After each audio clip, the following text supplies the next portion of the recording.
Assalamualaikum warahmatullahi wabarakatuh. Kembali lagi bersama Al-Fakih di pelajaran sejarah kebudayaan Islam. Tema kali ini kita akan membahas tentang kemajuan peradaban Islam pada masa Daulah Umayyah. Kemarin kita udah ngebahas tentang sejarah berdirinya dinasti Umayyah atau Daulah Umayyah. Oke, sebelumnya mau maaf nih karena ini gambarnya pada nggak nyambung ini.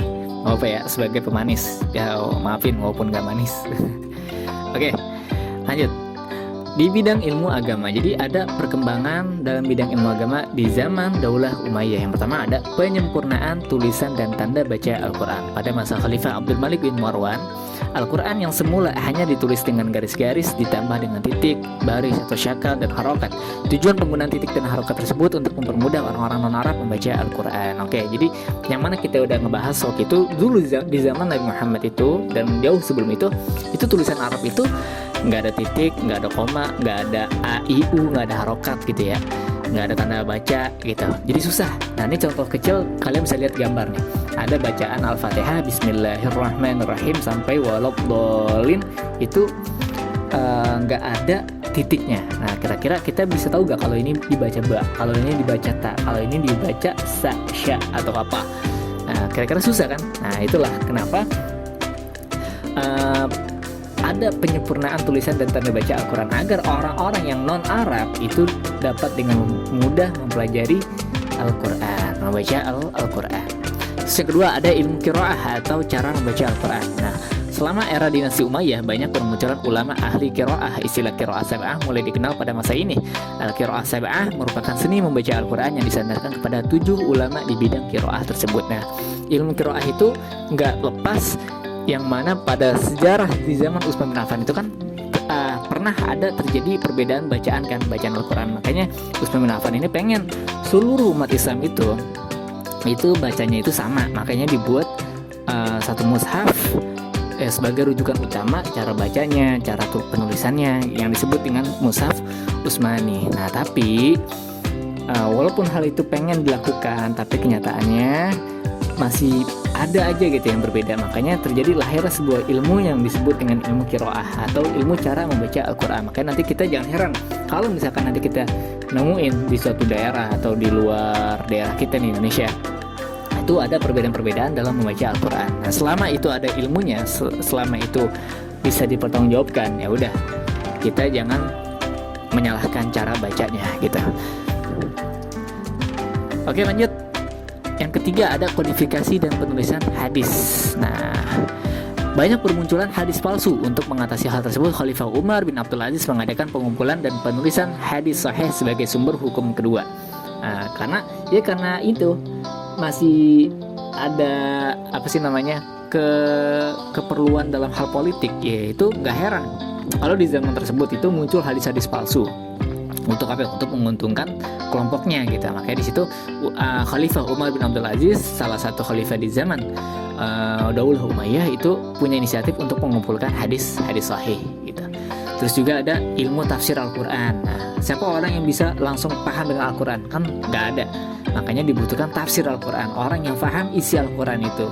Terus juga ada ilmu fikih, ada juga ilmu tasawuf, itu membahas tentang cara membersihkan hati dan mendekatkan diri kepada Allah. Oke, ini perkembangan ilmu pengetahuan dalam peradaban dalam ilmu pengetahuan di zaman Daulah Umayyah. Oke lanjut, di bidang politik dan militer nih gambarnya suami istri, nggak nyambung banget ya.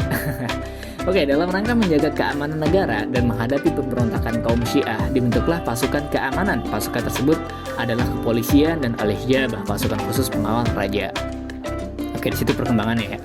Karena kan ya tahu sendiri kan situasi politik pada saat itu kan masih panas gitu, masih terjadi pemberontak jadi tuh gerakan orang-orang Syiah ini, orang-orang yang pendukung Ali bin Abi Thalib ini kan pasti kan punya dendam, punya rasa kecewa dengan Muawiyah gitu, dengan Daulah Umayyah. Makanya nggak heran kalau mereka itu disebut dengan pemberontak gitu kan oleh penguasa di zamannya gitu.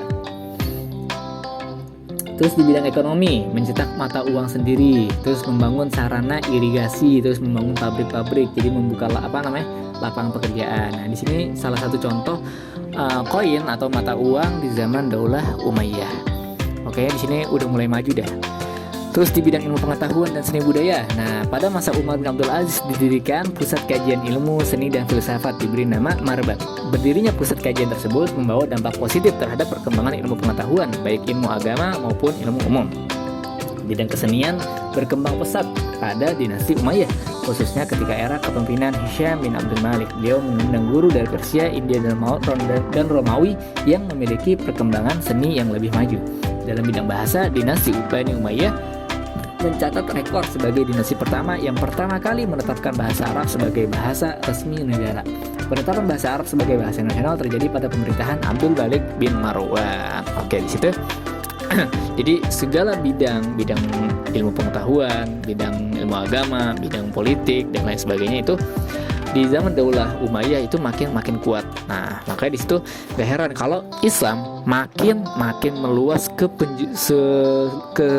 penjuru dunia gitu.